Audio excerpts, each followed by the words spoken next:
Well, the clock is ticking once again for those who could face eviction this fall. A moratorium on evictions is set to expire in early October or possibly even sooner. The Biden administration is pushing states, cities, and counties to tap into more federal aid and get it to those who need it. But as John Yang tells us, new data shows those efforts are moving much slower than needed. The Treasury Department said today that in July it distributed $1.7 billion in rental assistance. That brings the total amount to $5.1 billion. But that's only a fraction of the $46.5 billion that Congress has allocated for that purpose. Meanwhile, as the Supreme Court decides whether to strike down a new eviction moratorium, the latest census data show that 8 million households say they are behind on rent, and 3.5 million say they're likely to face eviction in the next 2 months.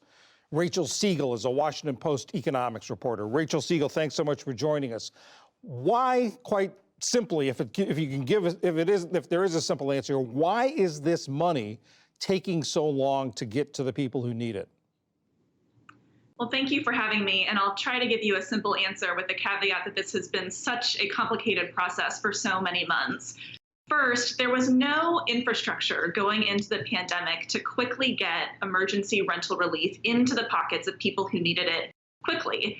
And so what happened was that states and cities essentially had to set up these application programs in an emergency, and they were dealt with technical glitches and overwhelmed systems that at times had to be shut down. People didn't know where to apply, or if they had internet access, how they could apply at all. So that's one level that has been a huge obstacle to getting money to renters and landlords.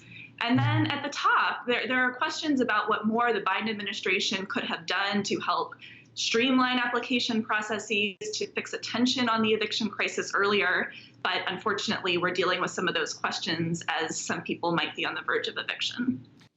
So you say that the states and localities had to build these systems from scratch. Are there some places that did it well and other places that seem to be lagging? There are, and I think a common theme among places that did it well is that everyone ran into issues, but some places put in the time and effort to fix some of those problems that they ran into at the beginning. So for example, in Harris County, which covers most of Houston, Texas, officials there realized that there was a lot of confusion among renters and landlords about whether they should apply to the county program or to the city of Houston. And when officials realized that, they merged the two programs together and stripped away a huge layer of confusion that was blocking money from getting out. And as a result, Harris County has really led the charge among localities in helping get through the money that they were allotted to help people. Will this moratorium is going to end at some point? It could end in October as the Biden administration wants it to, or it could end sooner if the Supreme Court says it has to end. Will that mean that the money will go away, or will the rental assistance program continue without the moratorium?